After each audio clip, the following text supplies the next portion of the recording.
On approach to a top landing, always leave more height than you need. Gives you plenty of time to get back into wind. Depending on if it's strong or light, depends on how deep we go on the launch. If it's a little stronger, we stay near the front of launch. If it's a little lighter, then we can stay at the back of the launch and glide in. If you are a little bit high, turning is always a great idea to lose height. The reason for that is we keep our airspeed up. Saves you just sucking on the brakes and stalling the glider. Stand up nice and early. If there's anybody on the ground you might hit, you can yell out heads. And a series of passes will keep my airspeed up until my feet touch the ground. So big ears. Always leave your hands in the brakes. Reach up, grab your big ear lines, pull them in, look up, make sure they're in. Release, pump one side, then the other. It can also be a good idea to maybe weight shift left, weight shift right, and that'll also pump them out if they don't come out automatically. Another method is clapping your hands above your head. That will pump the air out to the wingtips and reinflate your wingtips. When flying away from your designated landing area, it's always a good idea to not bite off more than you can chew. Go a little bit away from your landing area and see how far you can get and still get back there with some height. The next step would be to go halfway or 3/4 of the way there. Once you know you can make it to the next area of lift and stay up, that opens that landing area back up again. Don't bite off more than you can chew. Holding the brake seems a simple task. Obviously there's a few ways to go about it. First one is just to hold the brake handles as they were meant to be held. Minimum sink. If you have slightly longer brake lines, then you can grab a wrapper brakes. I quite like this idea because it gives you a real good touchy feel with the lines and you can feel all the pressure changes in the glider. You can also put your hands through the brake handles. This is a good idea when you're doing acro or SIV and you may get the brakes snatched out of your hands. So whatever's comfortable, wrapper brakes, letting the general weight of your arms fall on the brakes. If it's comfortable, go with that. Just remember to let your brakes off, your wrapper brakes off before you land. Then you're not going to stall it by having too much brakes on.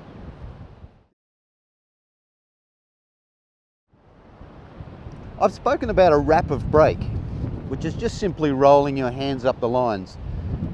A lot of coastal pilots take this on as a normal. As soon as they take off, they grab this wrap of brake. It's always a good idea when the wind picks up and your ground speed is a little slower to just go back onto the brake toggles. Also, when you're landing, you will actually achieve 110% of brakes, so you'll go closer to the stall speed. So just be aware if you have a wrap of brake on before you land and when the wind is picking up. Where's the best place to have your chest strap set? On the coast, especially when it's light, I'll always have my chest strap as wide as possible. You get a little bit more input from the glider, but therefore you can give a lot more input back to the glider. It makes your weight shifting a lot more efficient when you're doing turns on the coast. It's smooth, you don't get the input from the bumpy air because the air is smooth. When you're doing a cross country and the air is bumpy, you can set your chest strap a little tighter, which will brace the bottom half of your risers and your harness, and it won't transfer as many bumps through to you. So when you're in bumpy air, do your chest strap up a little bit. When you're in nice smooth air on the coast, especially when it's light and scratchy, open your chest strap up to make your turns more efficient. Okay, just ridge soaring, we want to stay near the back of the top of the hill when it's light. That is where the most lift is produced. As the lift gets stronger and we get higher, we push more out to sea to stay out of the compression that's caused by the wind accelerating over the top of the hill. So when you're low, stay near the back of the top of the hill. When you're high, push out the front.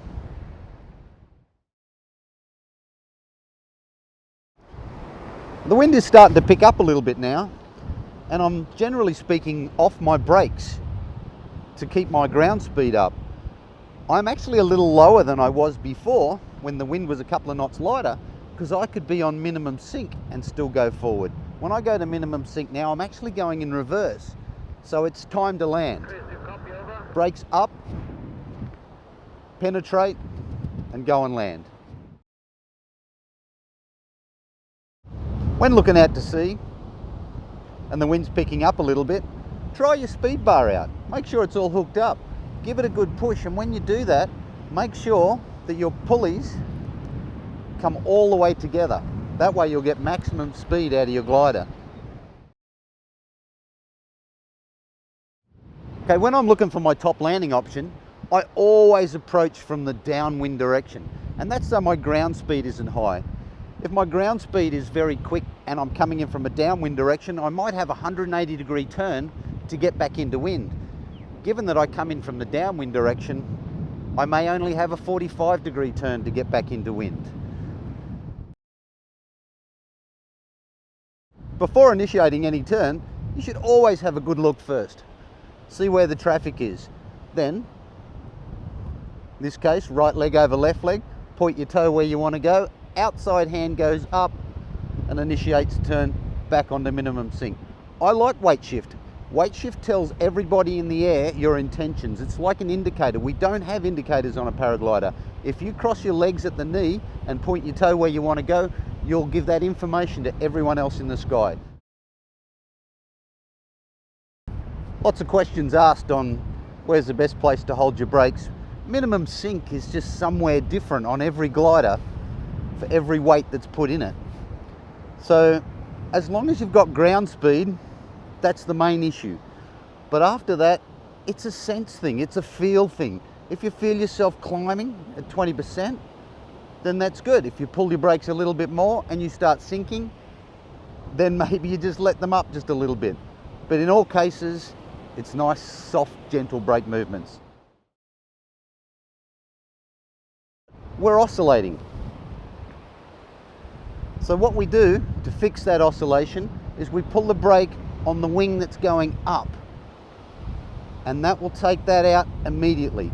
Quite often, oscillations are caused and induced by the pilot. In the scenario you don't know which brake to pull and when, then just stop moving and the oscillations will stop.